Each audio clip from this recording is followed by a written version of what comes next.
Looking forward to the following the universe of OG. విన్నారు కదా మన పవర్ స్టార్ పవన్ కళ్యాణ్ గారు ఏం చెప్పారు? Looking forward to the following universe of OG అంట. నిజంగా ఇదైతే ఒక అద్భుతం అనే చెప్పాలి. ఎందుకంటే పవన్ కళ్యాణ్ గారు జనరల్ గానే ఆయన చేసిన సినిమాలు ఆయనే చూడనమాట. కానీ ఈ ఓజీ సినిమా ఏదైతే ఉందో ఆ ప్రీ రిలీజ్ ఈవెంట్ కి ఆయన అయితే సినిమాలో ఉన్న గెటప్ అయితే వేసుకొచ్చాడు. అలాగే నన్నైతే ఓజీ సినిమా చూసిన తర్వాత ఆయన టీం అందరి ముందు ఒక స్పీచ్ కూడా ఇచ్చాడనమాట. దాంట్లో ఒక బిట్టే మీరు ఇందాక చూసింది. మనం ఆల్రెడీ నిన్న దీని గురించి అయితే మాట్లాడుకున్నాం. మన మెగాస్టార్ చిరంజీవి గారు, పవర్ స్టార్ పవన్ కళ్యాణ్ గారు, mega power star global star Ram Charan గారు వీళ్ళందరూ కలిసి సినిమాకి అయితే వెళ్లారని ప్రసాద్ ల్యాబ్స్ లో మెగా ఫ్యామిలీ మొత్తం నిన్నైతే ఓజీ సినిమా అయితే చూసారనమాట. దానికి సంబంధించిన పిక్స్ ఏవైతే ఉన్నాయో అవైతే తెగ వైరల్ గా మారే.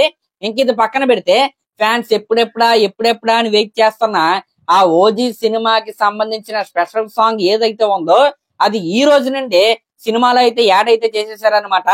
ఇందాకే మా ఫ్రెండ్స్ అయితే సినిమాకి అయితే వెళ్ళారు, సాంగ్ అయితే యాడ్ చేశారంట, నేహా శెట్టి సాంగ్. ఆ సాంగ్ ఎప్పుడు వస్తుందంటే చెప్పేమంటారా? చెప్పేస్తున్నా. క్లైమాక్స్ ముందు అనమాట మన పవన్ కళ్యాణ్ గారిని అయితే కాల్ చేస్తారు కదా, అప్పుడైతే ఆ పాట అయితే వచ్చింది. ఆ వీడియో అయితే పెట్టారు కానీ నేనైతే ఇక్కడైతే పెట్టకూడదు. మరి ఫ్యాన్స్ ఎవరైనా ఉంటే దానికోసం అయితే సినిమాకి అయితే వెళ్ళండి. మరి ఈ విధంగా రాబోయే రోజుల్లో ఓజస్ గాంభీరా యొక్క యూఫోరియాని మనం అయితే మరొకసారి అయితే చూడబోతున్నాం. సుజిత్ గారు నెక్స్ట్ ఓజీ సినిమా అయితే చేయడు. నాని గారితో బ్లడీ రోమియో సినిమా అయితే చేసిన తర్వాత ఓజీ నెక్స్ట్ పార్ట్ షూటింగ్ అయితే స్టార్ట్ అయింది. ఇది పక్కన పెడితే ఆ లుక్స్ ఏంటన్నా చరణ్ అన్న అసలు మామూలుగా లేవు తెలుసా లుక్స్. ఆ లాంగ్ హెయిర్ స్టైల్ వేసుకుని, ఆ బియర్డ్ వేసుకుని అసలు అబ్బో ఓర మాస్ గా అయితే ఉన్నాడు. ఇందాకే ఆర్చరీ ప్రీమియర్ లీగ్ కి సంబంధించిన ఒక వీడియో అయితే రిలీజ్ అయింది. అయితే దానికి రామ్ చరణ్ గారికి సంబంధం ఏంటని మీకు డౌట్ అయితే రావచ్చు. మన ఇండియాలో మొట్టమొదటిసారి ఆర్చరీ అంటే బాణం తెలుసు కదా, ఆర్చరీ ప్రీమియర్ లీగ్ అయితే మన ఇండియాలో అయితే పెడుతున్నారు. దానికి బ్రాండ్ అంబాసిడర్ గా మన గ్లోబల్ స్టార్ రామ్ చరణ్ గారిని అయితే వాళ్ళైతే సెలెక్ట్ చేసుకున్నారు. మనందరికీ తెలిసిందే RRR సినిమా క్లైమాక్స్ ఫైట్ లో రామ్ చరణ్ గారు ఆ రామరాజ్ గెటప్ లో క్రియేట్ చేసిన విధ్వంసం ఎలాంటిదో నేషనల్ వైడ్ గా ఆయన అయితే ఆ గెటప్ లో అయితే ట్రెండ్ అయిపోయారనమాట.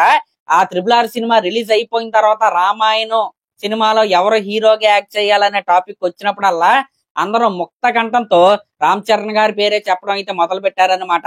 అసలు నిజంగా ఆ రేంజ్ లో ఆయన అయితే ఆ క్యారెక్టర్ అయితే పోర్ట్రే చేశారు. మళ్ళీ ఇప్పుడు మనం చూసుకుంటే ఆర్చరీ ప్రీమియర్ లీగ్ కి బ్రాండ్ అంబాసిడర్ గా మన రామ్ చరణ్ గారిని వాళ్ళైతే సెలెక్ట్ చేసుకున్నారు. మరి ఎంతో ప్రతిష్టాత్మకంగా నిర్వహిస్తున్న టోర్నమెంట్ ఏదైతే ఉందో అది October 2 నుంచి అయితే అదైతే స్టార్ట్ అవ్వబోతుంది. మరి ఎవరికైనా ఇంట్రెస్ట్ ఉంటే ఆ టోర్నమెంట్ అయితే చూడండి. సరే మరి క్లాస్ లో మరి దీనిపై మీరేమనుకుంటున్నారో కామెంట్ చేయండి. అలాగే మన ఛానల్ కనుక ఫస్ట్ టైం చూస్తుంటే ఖచ్చితంగా సబ్స్క్రైబ్ చేసుకోండి. థ్యాంక్